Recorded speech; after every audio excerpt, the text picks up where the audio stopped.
I'm Dr. Thomas Armstrong, and I'd like to talk with you about a new concept in special education which promises to transform the way that we help kids with special needs and learning disabilities to help them achieve success in school and life. This concept is neurodiversity, and it suggests that we honor and celebrate the differences in brains in the same way that we honor and celebrate biodiversity and cultural diversity.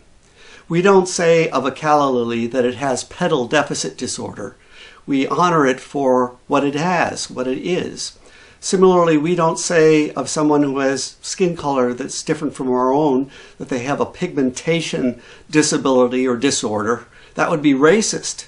Similarly, we ought not to be looking at differences among brains, differences among learning styles, and saying these are learning disabled kids. We ought to be thinking about them as learning different.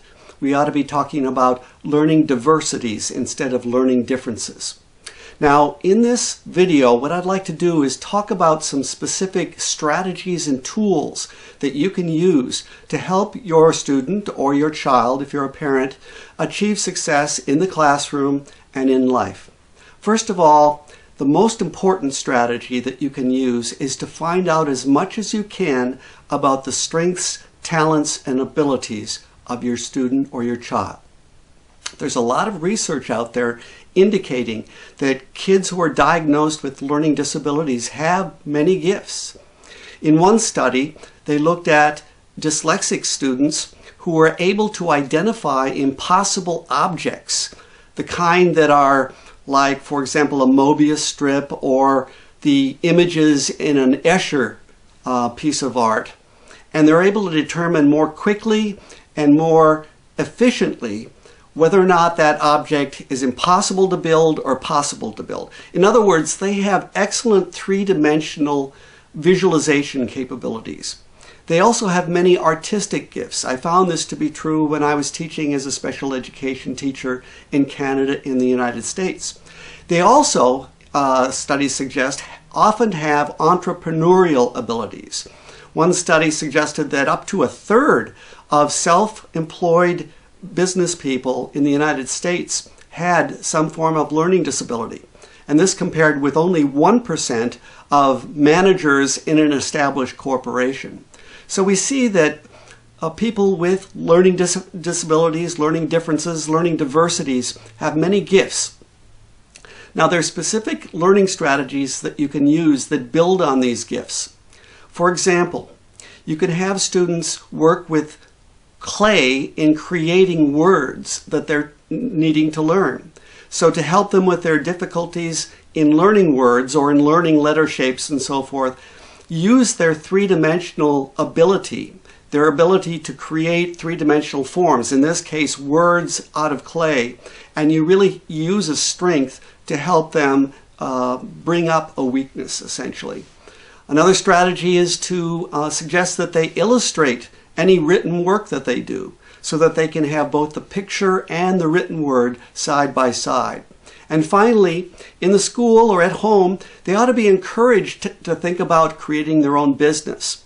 In the school, this might involve creating a curriculum around their own business or around the idea of being self-employed.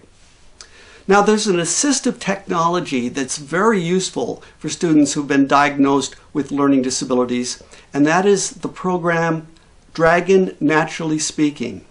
This is a program that can be used on the computer or on the iPad or iPhone, which enables a student to speak into the computer, and that computer will translate the spoken word into printed text. Another thing that students labeled learning disabled or dyslexic often do really well is they have good oral communication abilities. They're often good storytellers. They have good vocabulary. So they should have that strength utilized and not be caught up short simply because they have difficulty putting their ideas down on paper with pen and pencil. So this idea of speaking into the computer empowers them by using their strong oral skills to get written work done.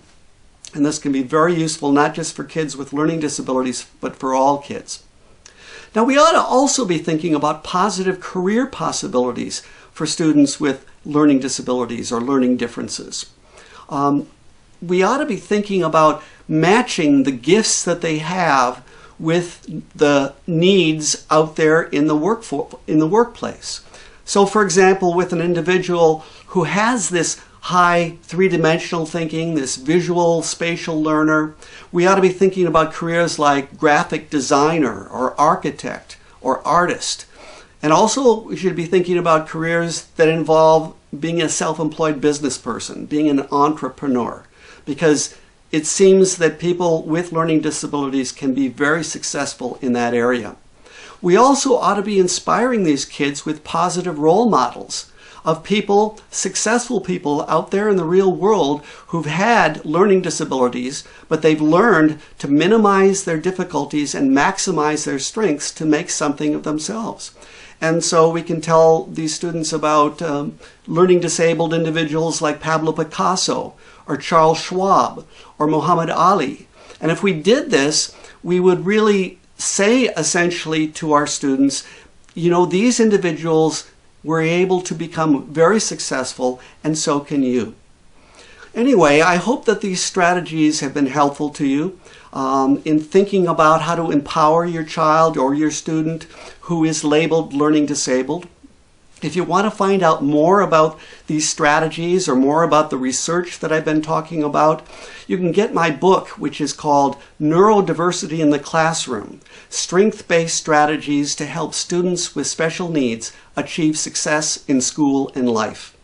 Thanks so much for listening and watching, and I wish you all the very best in empowering your child or student to be the very best that they can be. Thank you very much.